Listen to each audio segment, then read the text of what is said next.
Sot ne nuk kemi më një garë elektorale.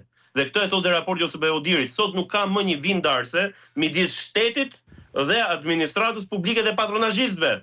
Pra shteti është një me patronazhistët. Sot ti ke 800.000 shqiptarë që marrin pjesë në votime, që ose janë punësuar në shtet, ose marrin para nga shteti, ose janë varur drejt për drejt nga shteti. Dhe ky është një dëm i madh që është bërë nga Edi Rama, i cili sot si asnjëherë më parë dhe në reagimin e Komisionit Evropian është i gatshëm për të bllokuar dhe ka bllokuar de facto integrimin e Shqipërisë në Bashkimin Evropian për shkak të Belinda Ballukut, për shkak se nuk zbaton kërkesën ligjore në radh parë që ta kërkon ligji shqiptar, e kërkon prokurori e posaçme, e ka patur standard vetin, e ka thënë sa herë ka ardhur një kërkesë për heqje imuniteti që ne do ta votojmë pa parë dokumentat, ka thënë, pa parë prova fare, sa herë Spaku ka thënë Bledi Çuçi, kur ishte kryetari i grupit parlamentar të PS-s, të sjellë një kërkesë për heqje imuniteti, ne nuk kemi nevojë të shohim kërkesën, nuk kemi nevojë të shohim provat, nuk kemi nevojë të shohim relacionin dhe do të votojmë pro.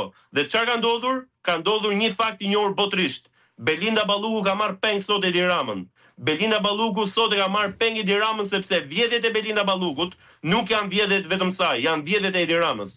Belinda Balluku sot është Edi Rama. Veza pulën apo pula vezën? Pra Belinda Balluku e ka marrë peng Edi Ramën apo Edi Rama ka marrë peng Belinda Balluku në këtë rast?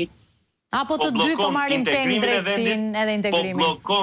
Po bllokon, po tenton të zhbëj të gjithë reformën drejtësi, po tenton të ndroj ligjin dhe ka parashikuar sot ndryshime ligjore me forcën e kartonave që ka në parlament për shkak se ka vjedhur zgjedhjet në 11 maj, për shkak se do të mbroj jo Belinda Ballukun. Belinda Ballukun e fut në hellej, nuk e ka problem fare, e çon e bashkon me vllajën e saj, Erion Veliajn ke burgu i Durrësit, nuk e ka problem ai Belindën. Ai problemin e ka me Edi Ramën, me veten e tij, sepse Spaku në rastin e Ballukut i ka shkuar në paradhom, i ka shkuar ke zyra e tij, i ka shkuar ke njerëzit më intim të tij, më të afërt të tij, të cilët çdo vjedhje që kanë bërë, e kanë bërë për llogaritë e Edi Ramës dhe e kanë bërë me urdhër dhe me porositë e Edi Ramës.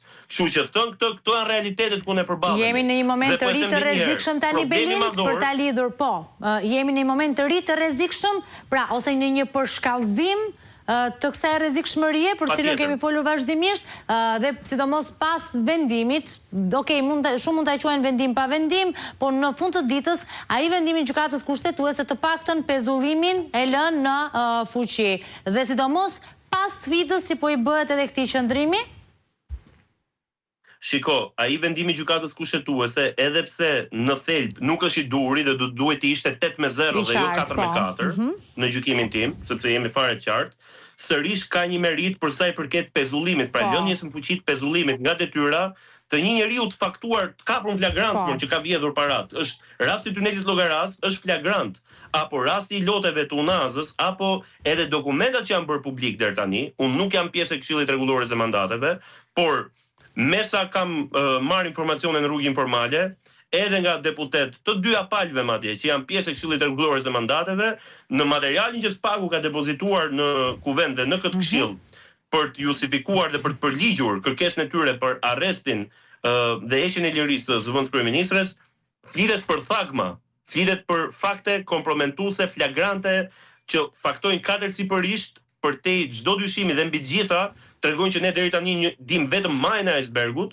për parregullsitë dhe vjedhjet e zëvendës kryeministres. Dhe aty flitet për komunikime që ka vetë kryeministri me zëvendës kryeministren dhe shumë